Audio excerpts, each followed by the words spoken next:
Hay control de los privados de libertad que trabajan en construcción tanto en el sector público como privado. Por Kenia Gómez.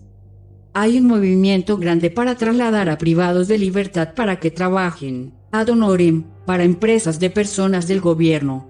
Así lo dijo una fuente que conoce el funcionamiento en centros penales. Los casos que conoce son específicamente del penal La Esperanza, conocido como Mariona. Se ha vuelto común ver a privados de libertad realizando trabajos de construcción en infraestructuras de instituciones públicas.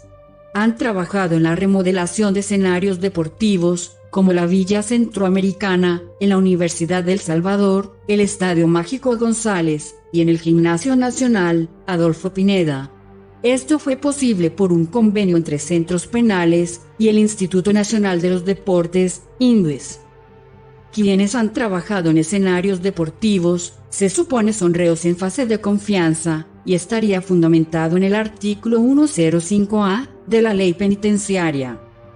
Dicho artículo señala que el interno condenado podrá redimir su pena mediante el trabajo o actividades de apoyo a la comunidad, a razón de 2 días de pena por 1 día de labor efectiva. Agrega que dicha actividad se realizará bajo la dirección, control y supervisión del Consejo Criminológico, quien determinará los lineamientos. Sin embargo, se desconoce si existe autorización del Consejo Criminológico para dichas tareas. Pero una fuente que conoce el funcionamiento de centros penales asegura que los reos no solo están saliendo para labores de construcción en instituciones públicas, sino, además, para empresas privadas. Estas empresas están subcontratadas por el Estado. Entre ellas hay empresas mexicanas, guatemaltecas e italianas. Sin embargo, la mano de obra de los reos también estaría siendo utilizada para empresas, cuyos dueños son funcionarios del gobierno. La fuente no detalló el nombre de las empresas, ni a quiénes pertenecen. La fuente señala que son reos que trabajan en las granjas penitenciarias. Los mismos reos se quejan de ese mecanismo, ya que son designados en empresas a donde son trasladados a diario. Algunos están asignados en empresas que están realizando trabajos en Santa Ana, San Miguel y Zacatecoluca, por mencionar algunas zonas del país.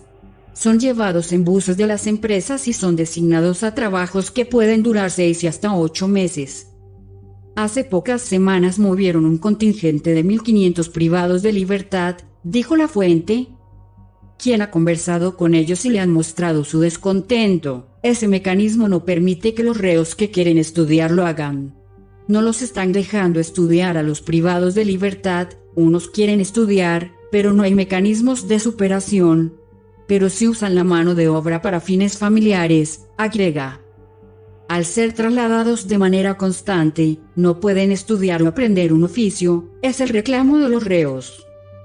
Esta realidad contrasta con la ley penitenciaria en su artículo 2, que expresa que la ejecución de la pena deberá proporcionar al condenado condiciones favorables a su desarrollo personal, que le permitan una armónica integración a la vida social, al momento de recobrar su libertad. Sin embargo, en el Centro Penal de Mariona, no hay planes de educación, de salud, ni de aprender un oficio, señala la fuente que conversó con ISUCA. El sector 10. La purga. Mientras unos reos son obligados a trabajar para instituciones públicas y privadas, otros, los capturados en el régimen de excepción, siguen viviendo condiciones inhumanas.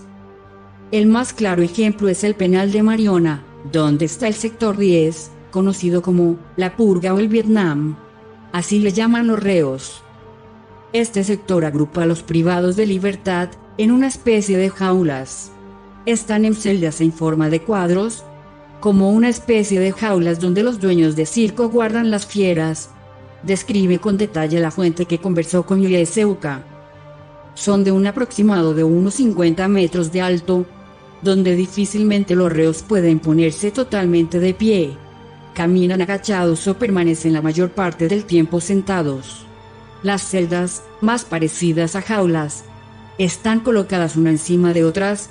Las camas son planchones de hierro. Olía a orines y estiércol de gente, a carne humana podrida, a sangre. Es un hedor que se penetra. No tengo palabras para describir Uno le llaman Vietnam, otro le llaman el campo de concentración. Dice la fuente. Las condiciones humanas son inadecuadas. Proliferan las enfermedades de piel sobre todo. Vi mucha gente muriendo de neumonía y de enfermedades de la piel, rajados de las manos, como si los hubieran cortado, muy golpeados. Detalla con indignación la fuente. En la zona de la purga hay unos 6.000 reos aproximadamente.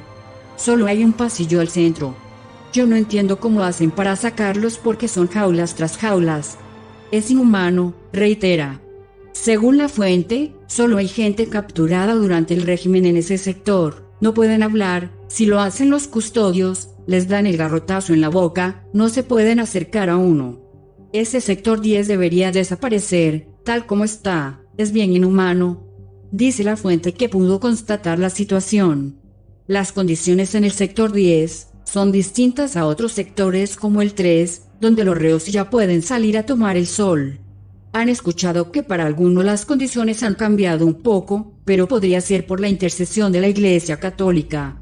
Los médicos de la Orden de Malta están llegando a dar jornadas médicas, y la comida de los reos ha mejorado.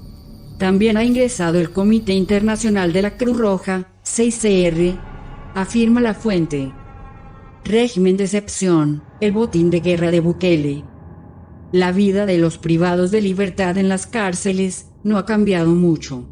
Por una parte, los reos en fase de confianza están siendo obligados a trabajar en empresas privadas, sin la oportunidad de estudiar o aprender un oficio, si lo requieren.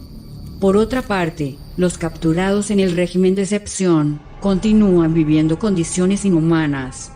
El ministro de Justicia y Seguridad, Gustavo Villatoro, dijo recientemente que más de 7.000 personas capturadas en el régimen de excepción han sido liberadas. Según su opinión, esto significa que el sistema funciona. Sin embargo, para abogados penalistas, no hay certeza de cuántos privados de libertad han quedado libres. Además, su libertad no obedece a la buena voluntad de las autoridades, sino al trabajo de los abogados particulares, que luchan por probar que algunos detenidos no tienen vínculos con estructuras criminales. La opinión de una de las fuentes es que la liberación masiva de personas capturadas no va a suceder, porque el botín de guerra y de triunfo se llama privados de libertad y régimen de excepción, por lo que considera que lo mejor es insistir por una humanización en las cárceles de El Salvador.